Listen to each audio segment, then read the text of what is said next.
Assalamualaikum warahmatullahi wabarakatuh. Saya Adela Dewi Cahyani, STB 18272 dari kelas B.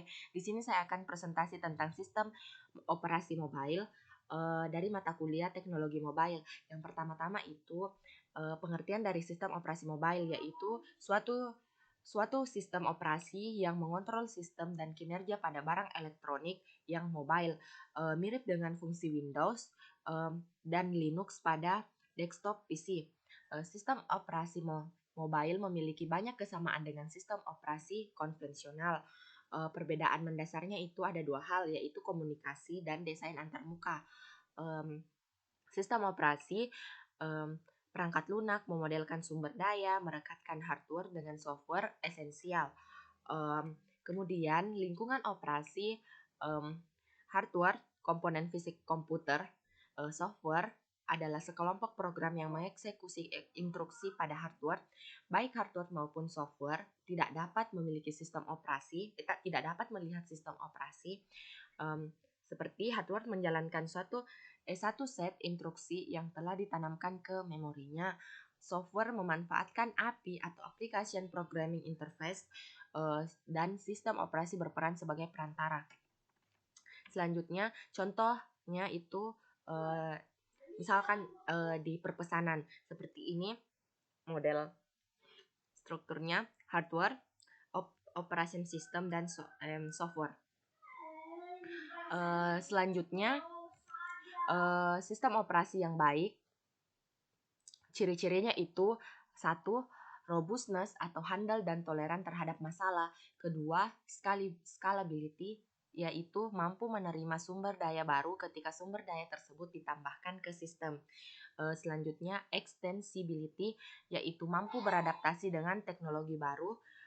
Throughput, atau meminimalkan waktu yang diperlukan untuk suatu proses dengan hasil maksimal. Portability, yaitu mampu berjalan di banyak platform hardware.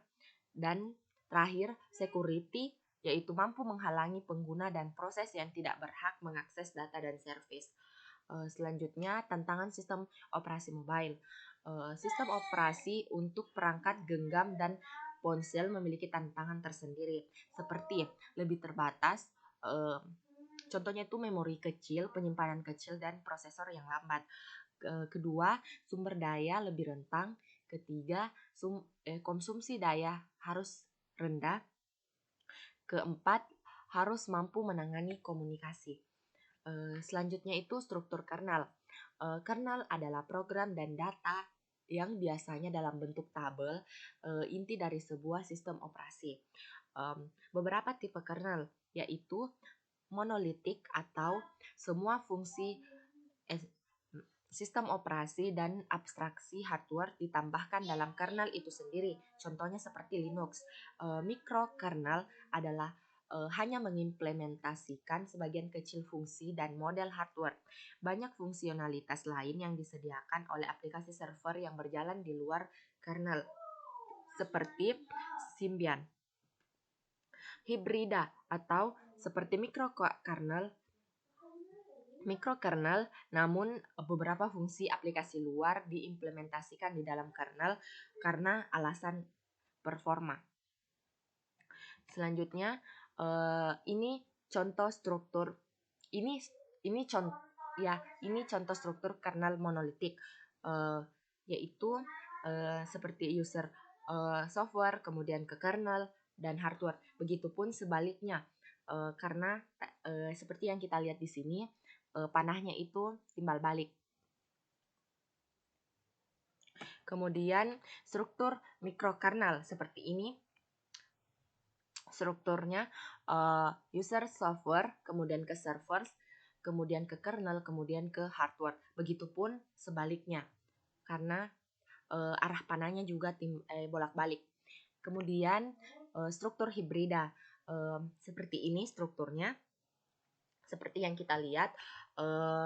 Kemudian kita ke interupsi. Sistem komputer modern biasanya dibangun dari komponen-komponen yang saling berkomunikasi lewat struktur bus.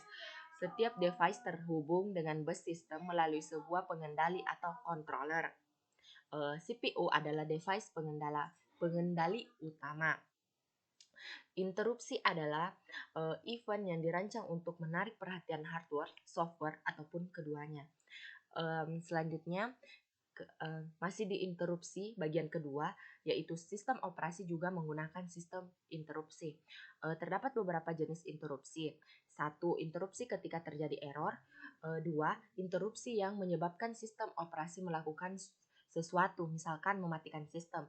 Ketiga, interupsi yang tidak memiliki rutin layanan khusus, misalkan interupsi yang dikirim oleh aplikasi. Selanjutnya, struktur komputer generik seperti ini. Dari CPU ke sistem bus. Sistem bus terbagi lagi menjadi 4, yaitu memory controller, disk controller, display controller, dan keypad controller. Seperti ini yang ada pada layar presentasi saya, strukturnya. Kemudian kita ke prosesnya. Pada sistem modern, banyak program berjalan secara bersamaan. Program-program ini disebut proses pada saat program tersebut mulai dijalankan. Sistem operasi yang memungkinkan banyak proses dijalankan seperti ini dikatakan mendukung multitasking. CPU menangani program-program secara bergiliran dalam bentuk time slice. Kemudian perpindahan CPU dari satu proses ke proses lain disebut dengan context switching. Device input output. Device input output disetir melalui interupsi. Proses seperti ini memerlukan banyak waktu tunggu. Terdapat 3 model komunikasi device, yaitu 1. Synchronous atau metode komunikasi device yang menunggu selama siklus komunikasi. Kedua, asynchronous atau operasi lain dapat berjalan tanpa menunggu input-output selesai.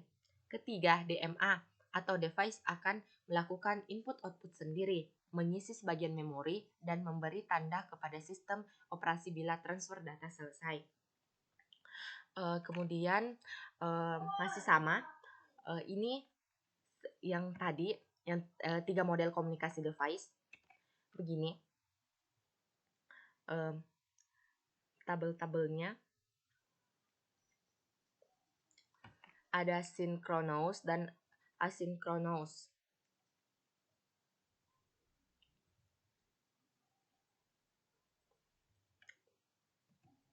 Kemudian kita lanjut, struktur komunikasi. Komunikasi adalah kasus khusus dari input-output. Perhatian khusus terhadap komunikasi mempengaruhi struktur sistem operasi dan API.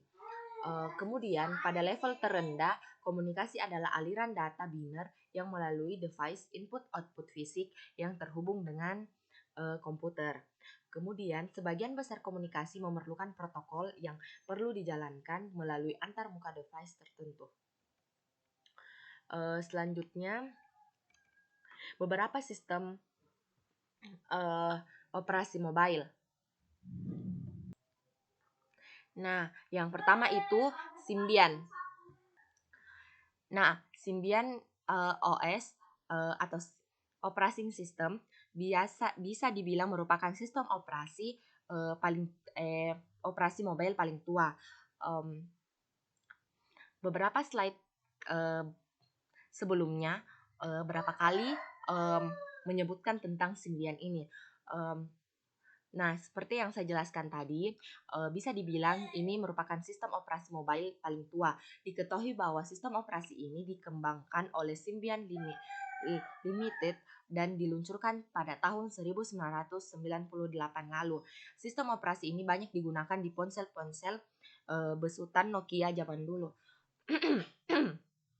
Kelebihan dari sistem operasi Symbian sendiri ini adalah performanya yang tidak membutuhkan RAM dan juga memori dengan ukuran yang besar. Hal tersebut juga karena sistem operasi ini masih belum memiliki fitur yang banyak seperti Android dan iOS. Kemudian kita